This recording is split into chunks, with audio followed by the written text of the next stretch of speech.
நெல்லை காரையார் அணை நீர்மட்டம் கடந்த 3 நாட்களில் சுமார் 8 அடி உயர்ந்துள்ளதால் விவசாயிகள் மகிழ்ச்சியடைந்துள்ளனர்.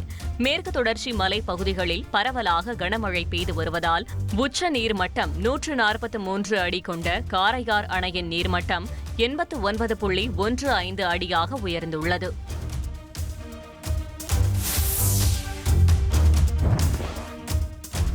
தேனி மாவட்டம் உத்தமபாளையம் அருகே உள்ள சுருளி அருவியில் நீர்வரத்து அதிகரித்துள்ளதால் சுற்றுலா பயணிகள் குளிக்கவும் அருவிக்கு செல்லவும் வனத்துறை தற்காலிகமாக தடை விதித்துள்ளது.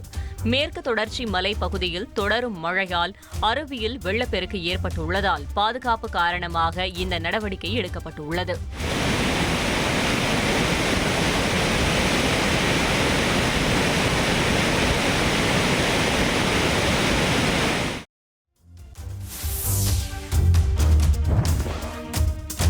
பலத்த காற்றுக்கு சூறாவளி போல் சுழன்று மேலே எழும்பும் ரசாயன நுரைகளால் வாகன ஓட்டிகளும் பொதுமக்களும் அவதிக்குள்ளாகி வருகின்றனர்.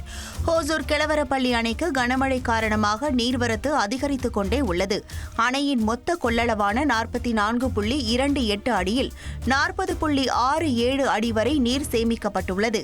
இந்த சூழலில் அணையின் பாதுகாப்பு கருதி 801 கன அடி நீர் அணையிலிருந்து வெளியேற்றப்பட்டு வருகிறது. இதனிடையே அந்த பகுதியில் வீசும் பலத்த காற்றினால் ஆற்றில் மிதக்கும் ரசாயன நுரைகள் சுழன்று நாலாபுரமும் மேலே எழும்பி வருகின்றன. இந்த ரசாயன நுரைகள் கண் எரிச்சல், தோல் சம்பந்தமான பிரச்சினைகளையும் உருவாக்குகின்றன என பொதுமக்கள் குற்றம் சாட்டியுள்ளனர்.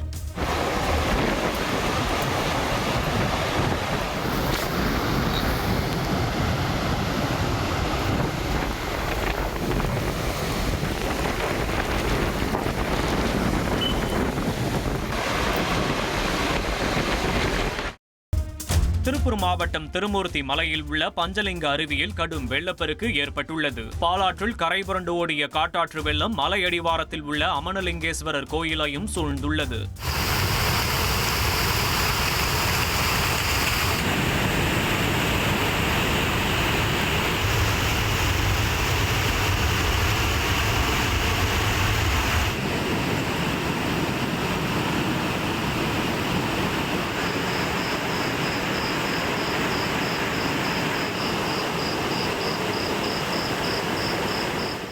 பாதுகாப்பு கருதி அருவியில் குளிக்கவும் கோயிலுக்கு செல்லவும் சுற்றுலா பயணிகளுக்கு தடை விதிக்கப்பட்டுள்ளது. இதனால் திருமூர்த்தி மலைக்கு வந்த சுற்றுலா பயணிகள் ஏமாற்றத்துடன் திரும்பி சென்றனர்.